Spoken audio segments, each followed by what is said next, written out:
Assalamualaikum warahmatullahi wabarakatuh. Halo anak-anak ibu dimanapun kalian berada. Semoga kalian dalam keadaan sehat ya. Alhamdulillah kali ini kita bisa belajar kembali walaupun secara daring. Tapi ibu yakin kalian adalah anak yang hebat, anak yang cerdas, dan anak yang terus bersemangat dalam mencari ilmu. Tentunya kali ini ingin ibu sampaikan atau berbagi ilmu dikait-kaitan dengan matematika, yaitu terkait tentang materi bentuk aljabar. Sebelum ke pembelajaran materi bentuk aljabar, kita harus tahu dulu ya, tujuan kita belajar aljabar itu untuk apa sih? Nah, di sini Ibu harapkan bahwa peserta didik diharapkan mampu menyatakan situasi ke dalam bentuk aljabar. Lalu yang kedua, peserta didik diharapkan mampu menuliskan bentuk aljabar dengan benar. Dan yang ketiga, peserta didik diharapkan mampu mengoperasikan ke bentuk aljabar. Namun operasi hitung yang Ibu sampaikan kali ini yaitu terkait penjumlahan. Baik. Nah, apakah ada yang sudah tahu bentuk aljabar itu apa? Di sini Ibu jelaskan pengertiannya terlebih dahulu, di mana aljabar adalah bentuk matematika yang melibatkan simbol atau huruf untuk mewakili bilangan yang belum diketahui. Ingat, yang belum diketahui. Oke. Di sini juga ingin Ibu perlihatkan gambarnya. Di sini ada Bapak Aljabar, ilmuwan yang pertama kali menemukan bentuk aljabar yaitu adalah Bapak Al-Khwarizmi.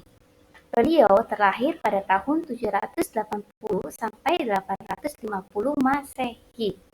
Nah, Bapak beliau Al-Khwarizmi ini dikenal sebagai Bapak Aljabar. Ingat-ingat ya gambarnya. Selain itu, kalian juga harus mengetahui bahwa di dalam bentuk aljabar itu terdapat unsur-unsur. Unsur-unsur diantaranya ada variabel, koefisien, konstanta, dan suku. Untuk variabel itu sendiri yang merupakan pengubah, di mana simbol yang mewakili suatu bilangan yang dituliskan dengan huruf kecil. Koefisien itu sendiri yang merupakan bilangan yang menyertai variabel. Berarti posisinya itu di samping variabel ya. Variabelnya juga mengikuti seperti itu. Nah, ada juga yang dinamakan konstanta. Konstanta itu bilangan yang tidak disertai dengan variabel. Biasanya hanya angkanya saja. Begitu ya. Lalu ada juga yang dinamakan suku. Suku itu variabel beserta koefisien beserta konstanta. Berarti ketika ini ada ya untuk suku. Nah, sekarang kalian perhatikan baik-baik, simak baik-baik. Ini Ibu sampaikan ilustrasinya terlebih dahulu ya.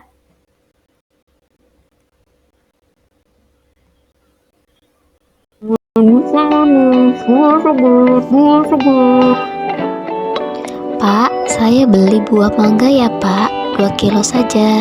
Dan buah jeruknya 1 kilo. Berapa ya Pak? Baik, dari ilustrasi yang tadi, apakah kalian pernah melihatnya? Apakah kalian pernah melakukannya? Tentu jelas pernah ya, karena sebagai makhluk sosial kita akan berinteraksi dengan orang lain.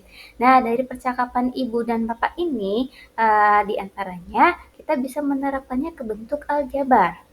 Nah, seperti yang tadi ibu sampaikan ya, anggaplah itu Ibu Ani. Ibu Ani membeli 2 kg mangga dan 1 kg buah jeruk. Nah, dari ilustrasi itu bisa kita buat bentuk variabelnya terlebih dahulu. Di mana kita misalkan mangganya itu sebagai nilai X dan Y-nya dan apelnya itu dan jeruknya itu sebagai simbolnya Y. Maka dari ilustrasi tadi bisa kita tulis dalam bentuk aljabarnya 2X ditambah 1Y sama dengan Rp50.000. Nah, setelah kita bisa menuliskan ke bentuk aljabar, maka kita bisa menyusun unsur-unsur dari apa yang sudah kita peroleh dari bentuk aljabar tersebut. Dari sini, ketika penulisan bentuk aljabarnya 2X ditambah 1Y sama dengan Rp50.000, maka diperoleh koefisien dari X-nya adalah 2 dan koefisien dari Y-nya adalah 1. Sedangkan konstanta itu sendiri yaitu Rp50.000. Selain itu, ingin Ibu sampaikan contohnya yaitu berkaitan dengan operasi hitung. Namun kali ini masih sederhana ya, masih berketerkaitan tentang penjumlahan.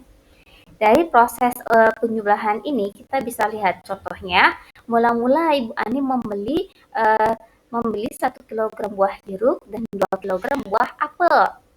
Nah, ketika di rumah, sampainya di rumah, ternyata ayah juga membeli 3 kilogram buah jeruk. Nah, sudah terlihat ya, bahwasanya ada dua jenis yang sama gitu kan. Ada jeruk dan ada apel.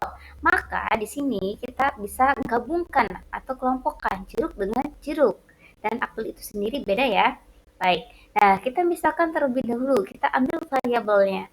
Variabelnya itu misalkan jeruknya itu sebagai nilai X dan apelnya itu sebagai simbolnya Y. Maka kita bisa jumlahkan ketika ibu membeli 1 kilogram jeruk dan ayah membeli 3 kilogram jeruk, maka berjumlah 4 kilogram jeruk. Nah, ditulislah dalam bentuk aljabarnya yaitu 4X ditambah 2Y. Y itu apa? Apel itu sendiri. Karena ayah tidak membeli apel, maka jumlahnya itu masih tetap dengan pembelian dari Ibu Ani. Paham sampai di sini?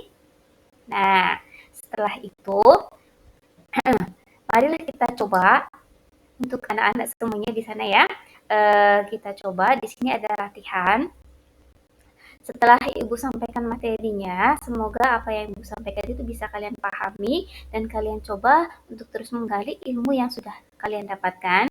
Di sini Ibu akan perlihatkan latihan yang bakal kalian kerjakan, di mana Andi pergi ke toko buku dengan membawa uang sebanyak Rp50.000.